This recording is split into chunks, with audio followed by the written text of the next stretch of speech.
Oh, I'm Natalia.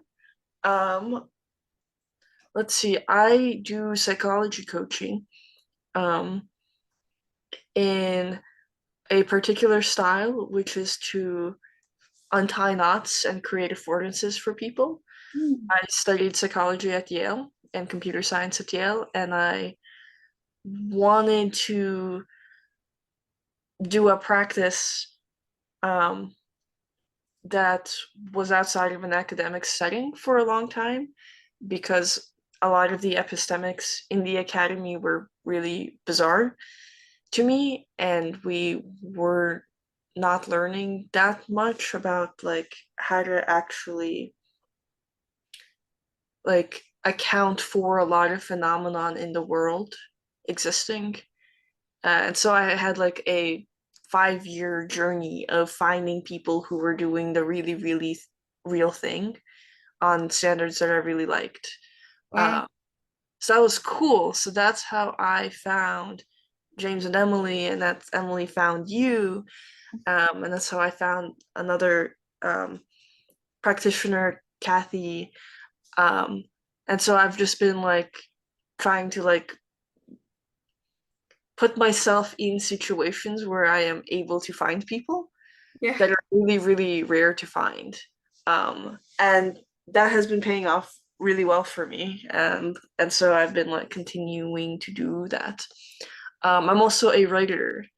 Uh, so I am a psychology coach and a writer. That's so cool. Okay. I didn't know all that about you. Um, That's amazing. It's so you, good. Tell me a little bit more about your relationship style. I I like to do a an open intimacy thing with people generally. I generally have a philosophy that leaving doors open is better than closing doors. Um, and that somebody liking you a lot is usually an opportunity versus something to be afraid of. So I've generally been living my life trying to live with that as a thing I'm going for. Uh, Okay. I've trying to like include more people in my life and figuring out how to make it work, and how we can collaborate and like how everyone can like do something beautiful and spiritual and meaningful together, um, versus just oh that thing is too hard or and so I'm like no, like cutting off people ends up being too hard for the long run. Yeah. Awesome. Thank you for sharing. And then could you tell me how many sessions you've received from me? I've received one one-on-one session and several group sessions. Excellent. Thank you. And then before receiving the session, what issue did you desire to resolve? Like, why did you come to see me? I was having an issue with energy calibration with my partner. I knew that an important event was coming up and that there were going to be a lot of expectations about it going really, really well. And it wasn't like a 1 day thing, it was like a whole week long thing.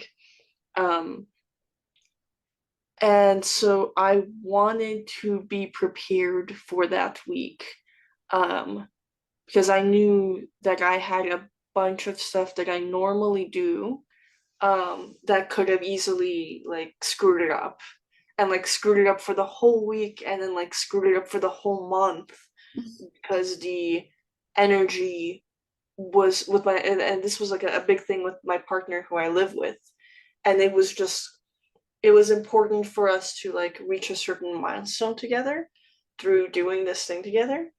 Um, that if like one of us got really scared, or one of us got really angry, or one of us got really sad, and didn't know how to deal with it correctly, that like created more connection versus like we shouldn't be doing this scary thing together. That it would have had like really bad effects. So I'm like, cool, I can see this coming. I should maybe take a step to prepare for it. Yeah. Awesome. Good job taking that initiative as well. Preempting any problems. That's awesome. So then after the session, how did it shift for you? Did you feel prepared? What shifted? I felt really prepared. I felt like I knew what was going to come. I felt like I knew what to be tuning into if I was feeling off track. I knew what I could safely return to. Like in the session, like it's kind of like you gave me a new baseline for what a home base could be for the thing. Such like if I'm like, A, I could tell when I'm being wayward, and B, when I'm being wayward, I know what I can return to because I felt it before, because you had me feel it with you. Like we like designed a thing for me to feel Mhm. when I am feeling scrambled. And then it's like, oh yeah, like that's like pressing home on your iPhone. Like I could just go there. And then that was good for, and it was a thing that we tested out together and debugged together in this session. Like, does that actually feel like home? Can I actually push the button to go there? And then we were like, well, what about this thing? Well, what about this thing? Well, what if like this scary thing happens and you don't, and so we like designed it together, and then yeah, over the week I did push the button and the button worked and it was good. Yeah, it sounds like it gave you a place to ground into. Yeah, that's awesome. I'm so glad it worked so well. Can you describe the experience of receiving the intimacy coaching? Like, what was it like to actually be in the session? It was good. You're really great. It was really great. It was really cozy.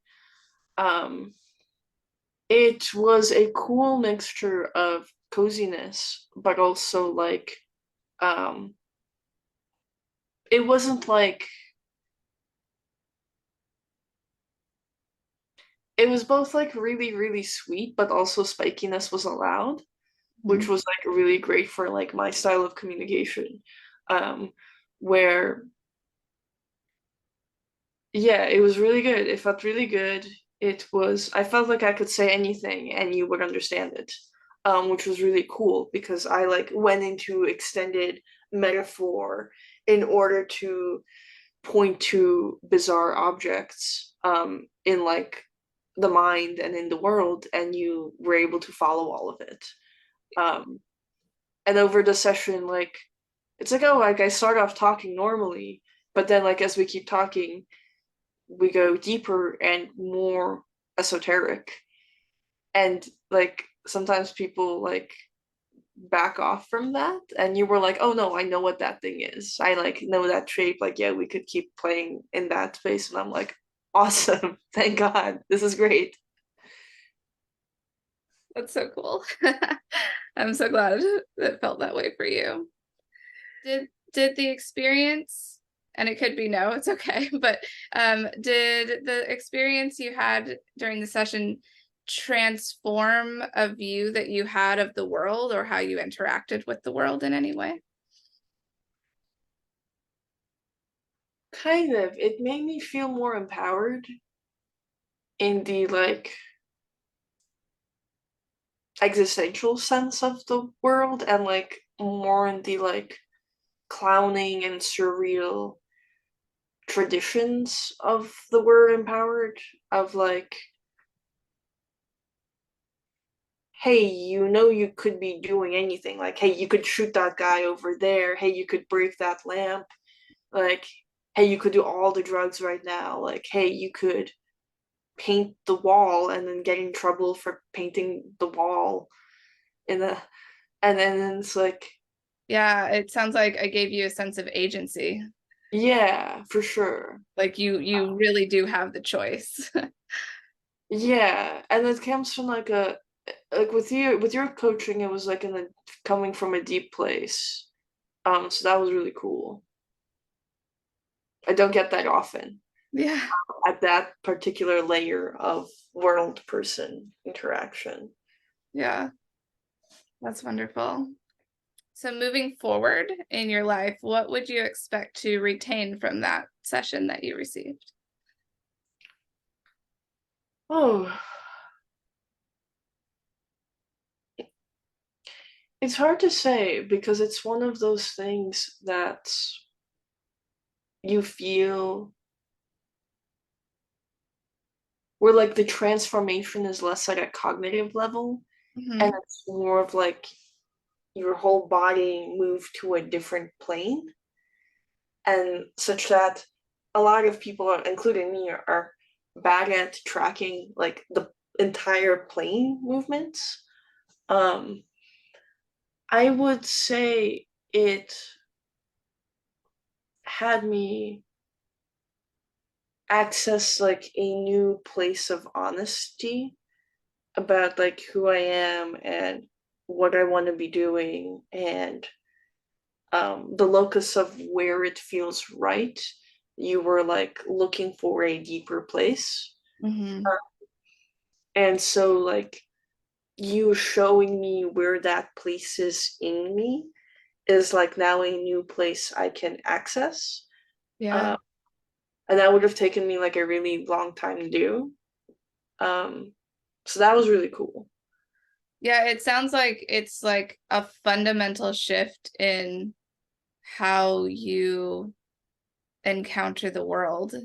And so you're like moving in the world in a different way now than you were before. Yeah. And also knowing like that that work is possible and that like I know a person who does that work. Yeah. Like I can have a relationship with, like go do more calls with, or like make these things with. Um, it means that I like can continue to work on that level and it be like parsable by at least by somebody else in society. And that's also really cool. Yeah. That's so great. Okay. And now, had you ever had any intimacy? I mean, you are a coach yourself, so I imagine you've had other coaching sessions. Is that accurate? Yes, Okay. Did you ever have specifically like an intimacy or relationship coaching, or was this I did. Yeah. you have? Okay, cool. So then what would you say was different about my sessions than about the coaching sessions, especially the relationship coaching sessions you've had in the past? Um, let me think. You integrate, you do more with integrating rage and integrating, um, like working really directly with negative emotions than other coaches I've dealt with. Um, like you have like the special like gift of doing the punchy thing, um, which is really cool. Um, like yeah. Um, the existential style of coaching I've found to be more rare. Um, and I've been looking for someone who can do that stuff for a while. Because usually I would be people's backstop for that kind of work, and then like finding another person who's like going deeper into that for longer. I'm like, hell yeah, this is like what I've been looking for some time. Um, so that's been really cool to find finally. I'm Yeah. like, finally, yay, hooray, hooray! I'm so glad I could be that for you. Like I found the jackpot. Yes, good. So I know what you mean by the punchy thing and the existential thing, but for people who aren't aware, could you maybe explain that a little bit more? Yeah. Um, it's a like layer of existence that like, people in the artists in the post World War II period cared a lot about. Um, and it would be like small groups of people sort of really like turning it into practices. Um, but it's like basically post Freud who continue to build on Freud. Like they're like Freud was wrong about some things, but the things he was right about the unconscious and about like meaning making, and about like coming into yourself after birth and like experiencing trauma as like a fundamental thing that everyone goes through as like part of becoming. Um, and then there were people who took that stuff really seriously. And that work can be like, yeah, it's like you've explored your own mind enough um, to understand like where other people get stuck in examining their own minds, um, such that you have a map of like, oh yeah, you haven't like or like, oh, you can like do this thing here, like in like the deep like internal spacing, but it's different from what a lot of people these days see as like classical therapy introspection. Like you don't focus on like, oh, I was traumatized in my childhood, and it's like, no, like how do we deal with the fundamental question of absurdity and trauma? um like how do we deal with the fundamental questions of love feels nice and pain feels bad and we all die and all of our friends will die, and what should we be doing, and this is absurd, and why do we keep hurting each other, and like why does this thing that feel bad feel good and this thing that feels good feel bad, and um like Kind of accessing, it sounds like accessing the fundamental, like how is the trauma affecting you now and how do we deal with it in this moment? Is that accurate to what you're saying? Yeah. yeah, and taking the trauma as like the baseline versus the anomaly. Like cool, you had trauma, you're gonna have more trauma and more trauma and more trauma and more trauma, and how do we make this like fun? I was reading the myth of Sisyphus just yesterday, you know, the question of how to not kill yourself in the absurd world. um Yep. Yep. That's a thing. okay. Okay. I was reading the audiobook while cleaning up the mess of a very, very old dog, and I found it very, very fitting for the book. I didn't read the audiobook as the audiobook. I read the audiobook as like YouTube playlist divided into like 17 chunks. And I'm like, this feels appropriate. Yep. Those old myths, they really have some truths in them. Ah, all right. And we're getting to the last few questions now.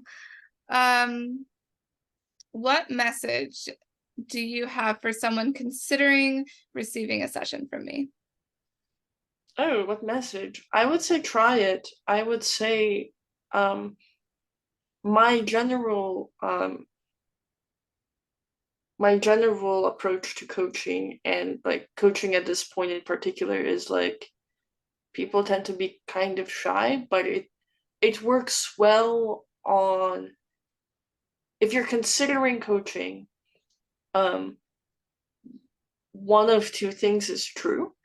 Either you have a problem that's really, really pressing for yourself, or you, but that's less common than the second kind of person who had heard that coaching is a thing that exists, has hopes that it's something that could work for them and their shapes of problems, has an idea of health and wellness in their head, um, that they feel like they aren't reaching.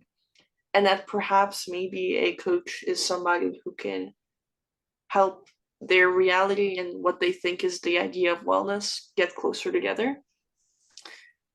And those clients generally might not have an idea of what feels most alive for them, actually. They just have this idea. And so for those, I would say you should totally have a session and take that leap of faith, um, and just come with what is feeling alive for you so that the work you care about getting done gets done. Um, like, you don't need to have an urgent problem in order for things to feel alive and real in yourself. And the coaching session, the really profound transformational stuff happens when you come into a session with something that's is truly baffling or confusing or alive for you. So true. Yeah, thank you. And finally, if a potential client wanted to talk with you more about your experience receiving the session, are you open to that? Yeah, sure. And then Sounds what would be the best way for them to contact you? DM me on Twitter at Natalia Dashin. Awesome. Thank you. Natalia Dashin. Well, thank you so much for doing this interview, and it's been lovely.